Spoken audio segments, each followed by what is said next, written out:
I always liked the idea of camping alone.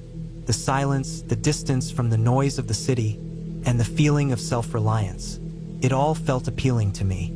I never had any fear of the woods. I grew up hiking, fishing, and spending time outdoors.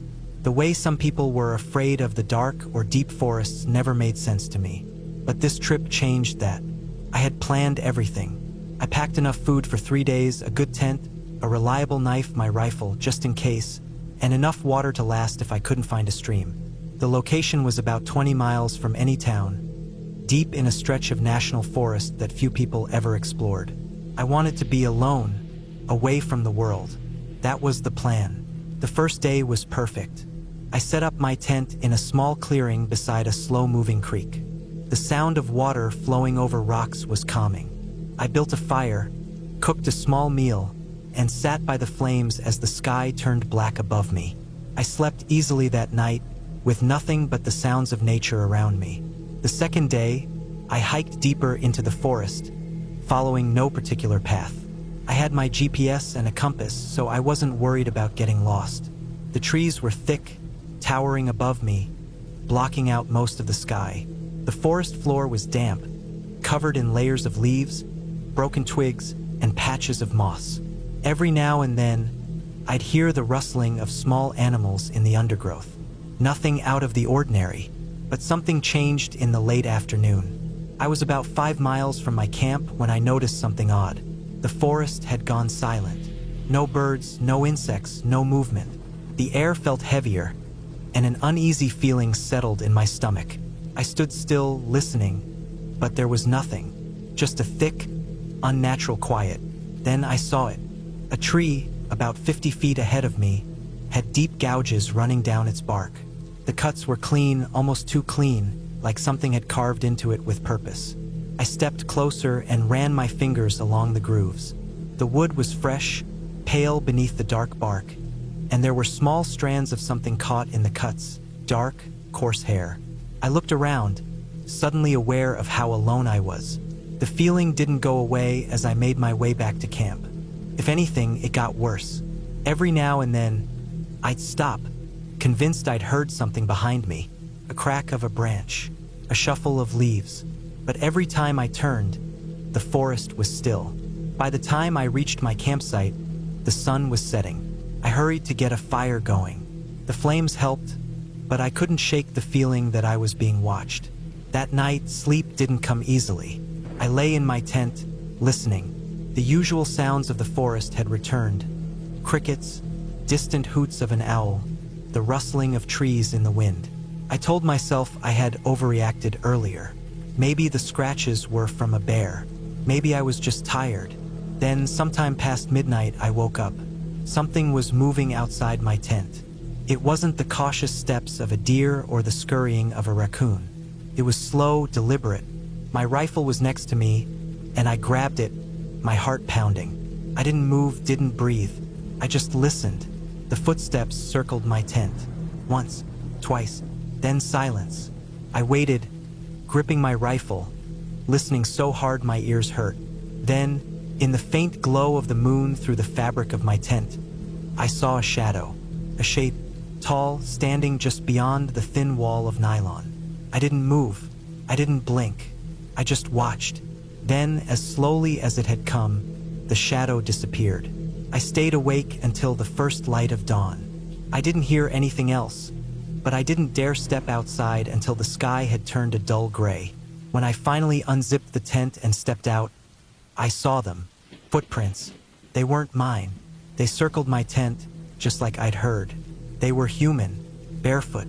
The prints were deep, heavier than my own, as if whoever made them was carrying something or someone. I packed my gear in minutes. My hands shook as I stuffed my tent into my bag. I didn't eat. I didn't stop to take in the morning air.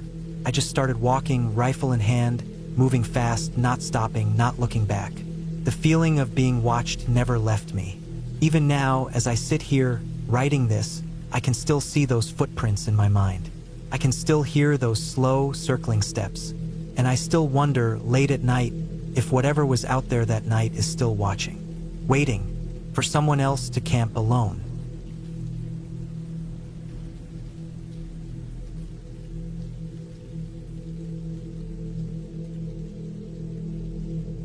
I should have known better than to camp alone. But I did it anyway. It was late September, and the weather was perfect for a weekend in the woods. I had planned this trip for months, a solo getaway to clear my mind. I drove 4 hours from home to a remote area of national forest land, far from any designated campgrounds. No people, no distractions, just me and the quiet of the wilderness. I parked my truck at a small pull-off along an unpaved forest road, grabbed my pack, and hiked in for about 2 miles. The forest was thick with towering pines and scattered birch trees, their leaves already changing into deep oranges and reds. The air was crisp, carrying the scent of damp earth and pine needles. Felt peaceful. I found a good spot near a small stream, just off an old, barely visible trail. There were no signs that anyone had camped here before. No fire rings, no trash, nothing. Perfect. I set up my tent, built a small fire, and settled in for the evening. As the sun dipped behind the trees, the forest came alive with its usual sounds: crickets, the occasional hoot of an owl, and the distant rustle of small animals in the underbrush. I ate a simple meal, sat by the fire for a while, then crawled into my tent. The night was uneventful, and I slept soundly. The next morning, I woke up refreshed and spent the day exploring the woods. I followed the stream for a while, gathered some firewood, and even found an old, rusted hunting knife half buried in the dirt near a fallen log. It looked like it had been there for years. I tossed it into my pack, thinking it was a cool little find. That evening, as I sat by the fire, I had this nagging feeling in the back of my mind. It wasn't fear, not yet, just an odd sense that something was off. Maybe it was just my imagination, or maybe it was the knowledge that I was truly alone out here. Whatever it was, I tried to shake it off. Sometime after midnight, I woke up to the sound of movement outside my tent. It wasn't loud, just the faint crunch of leaves. At first, I thought it was a deer or maybe a raccoon. I lay still, listening. The sound moved slowly, circling my tent. I held my breath. My heart pounded in my chest. Then silence. I stayed like that for what felt like an eternity, waiting, listening. Eventually, sleep took over again, but it was restless. Every little sound made me snap awake. By morning, I convinced myself that it had just been an animal. Still, I couldn't shake the feeling that something was off. I thought about packing up and leaving early, but I had one more night planned. I told myself I was being ridiculous. That day, I explored farther from my camp, sticking close to the stream to avoid getting lost. After about an hour of walking, I noticed something strange: boot prints in the soft mud near the water. They weren't mine. They were fresh. I froze, staring at them. Someone else had been here recently. I hadn't seen another soul since I arrived. No distant voices, no campfires, nothing. I told myself it could have been a hiker passing through, but the uneasy feeling in my gut grew stronger. I followed the tracks for a bit, but they disappeared into the denser part of the forest. I wasn't about to go blindly chasing after them. Instead, I turned back toward camp, walking faster than before. The rest of the day passed uneventfully, but that night, everything changed. I was sitting by the fire again when I heard it, the same sound from the night before. Slow, deliberate footsteps just beyond the tree line. This time, I knew it wasn't an animal. I grabbed my flashlight and aimed it toward the noise. Nothing, just trees and darkness. "Hello," I called out, my voice tight. Silence. I kept the flashlight pointed at the trees, scanning back and forth. My mind raced. If it was another camper, why wouldn't they say something? Why would they be sneaking around my sight? Then I saw it just for a split second. A figure. A man half hidden behind a tree, watching me. My blood ran cold. I didn't move. Neither did he. My grip tightened around the flashlight. Then, without a sound, he disappeared deeper into the woods. I grabbed my knife and kept my back to the fire, scanning the darkness, but he never came back. At least, not that I could tell. I didn't sleep that night. Every little sound sent a jolt of adrenaline through my body. As soon as the sky started to lighten, I packed up my gear as fast as I could. My hands were shaking the entire time. The hike back to my truck was the longest 2 miles of my life. I kept glancing over my shoulder, convinced I wasn't alone. When I finally reached my truck, I tossed my pack into the bed, jumped in, and locked the doors. My hands were still trembling as I turned the key in the ignition. I never looked back. That was the last time I ever camped alone.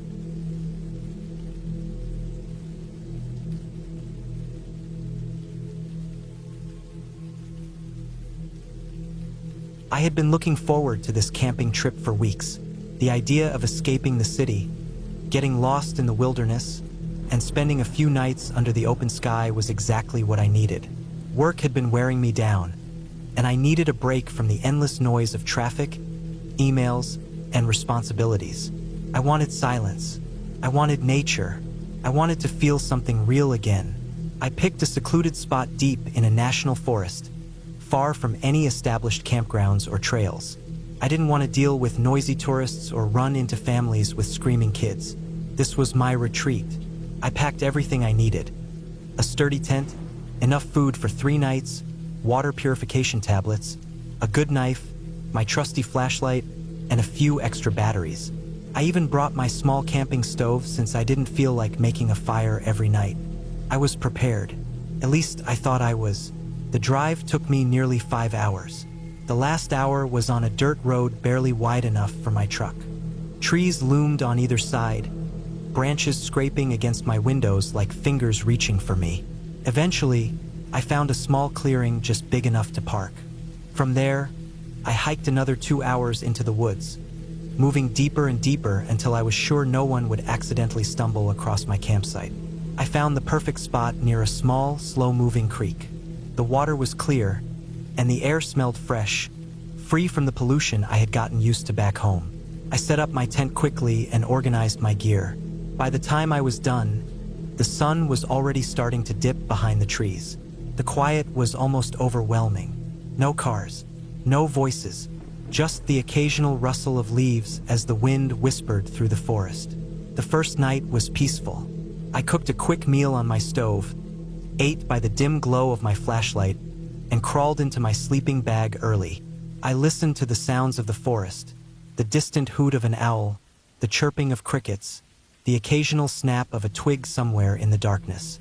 It was comforting in a way. Nature has a rhythm, and I was settling into it. The next morning, I woke up refreshed. I boiled some water, made instant coffee, and sat by the creek, letting the cold water run over my fingers. I felt at peace. I spent most of the day exploring the area, marking trees so I wouldn't get lost, and collecting small bits of dry wood just in case I wanted a fire later. It was exactly what I had hoped for. Just me, the trees, and the open sky. That night, things changed. I was sitting by my tent, eating another simple meal when I heard something. A sound that didn't belong. It was distant, barely noticeable at first, but it made my skin crawl. Footsteps, not the soft, erratic steps of an animal. These were steady, deliberate, human. I turned off my flashlight, sitting in complete darkness, listening. The footsteps stopped. Silence. My heart pounded in my chest. I wanted to believe it was just my imagination, that I had misheard something. But deep down, I knew I wasn't alone. I stayed like that for what felt like an hour, barely breathing. Eventually, I convinced myself that whoever it was, if there had been someone at all, was gone. I crawled into my tent, keeping my knife within arm's reach. I barely slept. The next morning, I searched the area. There were no signs of anyone else. No footprints, no broken branches, nothing. Maybe I had overreacted. Maybe it had just been an animal after all. I shook it off and went about my day, but I couldn't shake the feeling that something was off. That evening, I made a small fire, not for warmth, but for comfort. The glow pushed back the darkness, making me feel a little less vulnerable. I sat close to it, eating slowly, listening for anything unusual. Then I saw it, a figure, just beyond the fire's light, standing between the trees, motionless, watching. My blood ran cold. I gripped my knife, my mind racing. I wanted to believe it was a trick of the shadows, but I knew better. Someone was there. I didn't move. Neither did they. The fire crackled, but everything else was dead silent. Then, After what felt like an eternity, the figure stepped back, melting into the darkness. I didn't sleep at all that night. I kept my knife in one hand, my flashlight in the other, listening for any sign of movement. Every sound made me jump. The wind, the rustling leaves, the creaking of branches. It all felt sinister. By morning, I had made up my mind. I was leaving. I packed my gear quickly, shoving everything into my bag with shaking hands. The hike back felt longer than before. Every snap of a twig, every rustle of leaves sent a fresh wave of fear through me. I kept checking over my shoulder, expecting to see someone following, but I never did. When I finally reached my truck, I threw my gear in the back, jumped into the driver's seat, and locked the doors. My hands were still shaking as I started the engine. The drive out felt agonizingly slow, the narrow dirt road stretching endlessly through the trees. It wasn't until I reached the highway that I finally let out a breath I hadn't realized I was holding. I don't know who was out there. I don't know what they wanted. But I do know one thing. I'll never go camping alone again.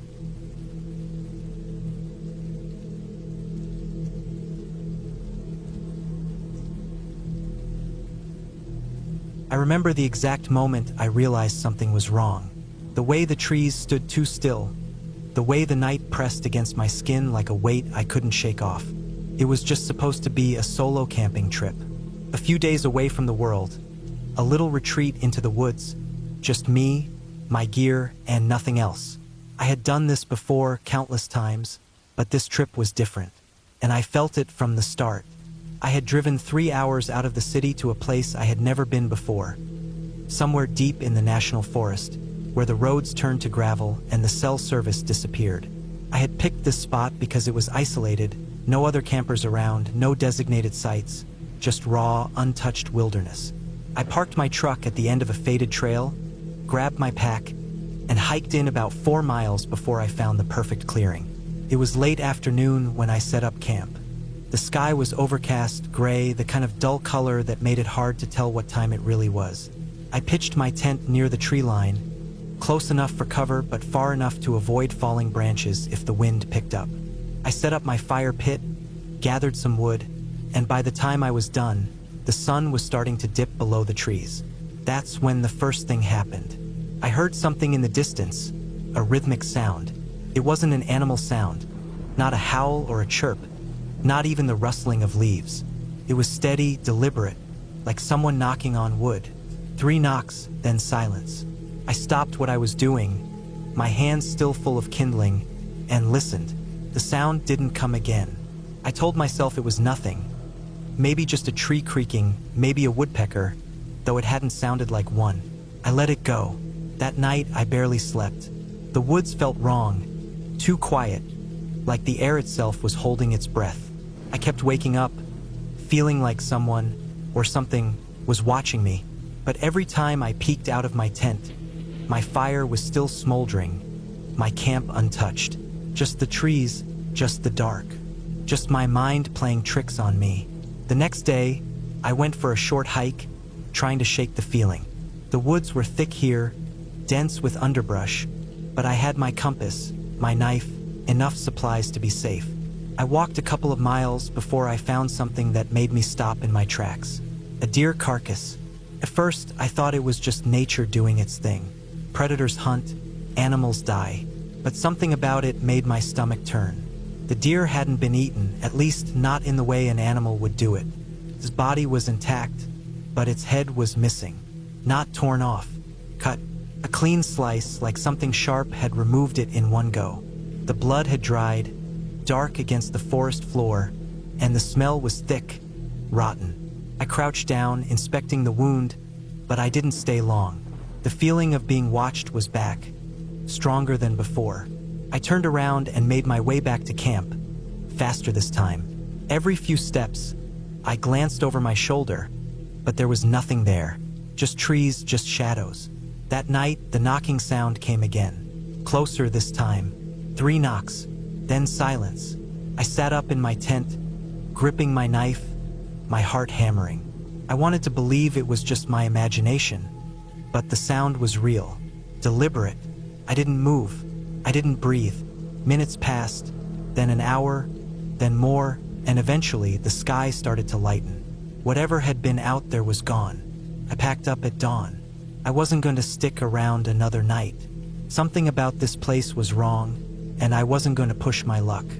I moved fast, stuffing my gear into my pack, dousing the fire, making sure I left no trace behind. As I slung my pack over my shoulders, I noticed something. Footprints. Not mine. They were fresh, leading from the trees to the edge of my campsite, stopping just a few feet from my tent. They weren't boot prints either. They were bare, human. I didn't stay to investigate. I just left. The hike back to my truck felt longer than before, the trees pressing in on me, the silence heavier. Every now and then, I thought I heard something behind me. Twigs snapping, leaves rustling. But every time I turned around, nothing was there. When I finally reached my truck, I threw my gear into the back, jumped into the driver's seat, and locked the doors. I sat there for a moment, catching my breath, hands shaking against the wheel. Then I looked up. In the distance, just where the tree line met the road, there was something standing there. Person. Too far to see clearly, but close enough that I knew they were watching me. I didn't wait to find out who they were. I started the truck, slammed my foot on the gas, and didn't stop until I was miles away from that place. I don't know what I stumbled into out there. A hunting ground? A ritual site? Something worse? I don't know, and I don't want to. All I know is that I will never go back.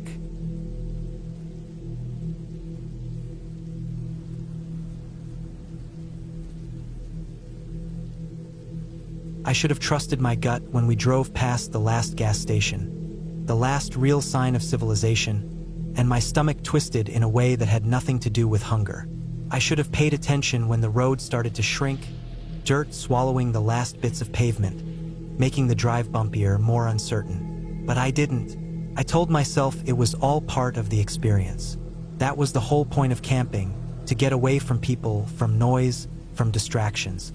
The forest swallowed us whole as we drove deeper. The trees grew taller, their limbs twisting in shapes that clawed at the sky. The further we went, the less the world felt real, the less it felt like a place where cell phones and traffic lights existed. My friend, who had planned this trip, grinned like a kid on Christmas morning. He had found this spot online, some deep woods camping area that wasn't on any official map. Undiscovered, he had called it. A place where no one goes. That was supposed to be a good thing. We finally reached the end of the road, if you could even call it that. A small dirt clearing where the trees gave just enough space for us to park. From here, we had to hike about 2 miles to the campsite. Just us, our gear, and the wilderness. No cell service. No emergency contacts. Just the weight of our packs and the promise of quiet nights under the stars. The hike started off fine. The air smelled fresh, untouched by pollution, thick with pine and earth. Birds called to each other from the canopy above, and every now and then, I'd hear the distant rustle of something moving through the underbrush. Probably just deer, I told myself. Maybe a raccoon or two. It took longer than expected to reach the site. The trail was barely a trail at all, more of a suggestion than a real path. We had to climb over fallen logs, push through thick bushes, and by the time we arrived, the sun was already starting to slip behind the trees. The site itself was decent, a small clearing near a slow-moving creek, the kind of place that felt untouched by the modern world. We set up camp quickly, pitching the tent, gathering wood, and getting a fire started before darkness swallowed the forest completely. The first night went by uneventfully. The crackling fire kept the night at bay, and though the woods were filled with strange sounds, none of them felt threatening. It was the second night when things started to feel wrong. I woke up suddenly, heart pounding. I didn't know why at first. The fire had burned low, leaving only glowing embers. The tent was silent except for the soft breathing of my friend. But outside, the forest had gone quiet. Too quiet. If you've spent enough time in the woods, you know that silence is not normal. There's always something making noise, crickets, owls, the rustling of leaves in the wind. But now there was nothing, just a dead, suffocating stillness. And then I heard it, a single footstep, Not an animal. Not the scuttling of a squirrel or the soft crunch of a deer's hoof. This was different. This was deliberate, heavy, careful. I held my breath, straining to hear. The sound came again, closer this time. My mind scrambled for a logical explanation. Maybe it was another camper? A hunter? But we were miles from the nearest road. No one else should be out here. Then the sound stopped. The silence stretched, pressing down on me, making my skin crawl. I waited, every muscle in my body locked tight. I didn't hear anything else. No footsteps, no breathing, nothing. Eventually, exhaustion pulled me back under. But my sleep was restless, filled with half-formed nightmares of something standing outside the tent, watching. The next morning, I found something strange. Just outside the tent, in the soft dirt near the entrance, was a footprint. A human footprint. Large, deep, fresh. But it wasn't ours. Neither of us had walked barefoot. And even if we had, the print was too big, too heavy. I woke my friend, showed him the footprint. He tried to laugh it off, said it was probably just an old print, maybe from a hiker months ago. But I saw the doubt in his eyes. He was trying to convince himself as much as he was trying to convince me. We spent the rest of the day on edge. Every sound made my skin prickle. I kept looking over my shoulder, expecting to see something, someone watching us. But there was nothing. That night, we built the fire bigger than before, letting the flames stretch high into the darkness.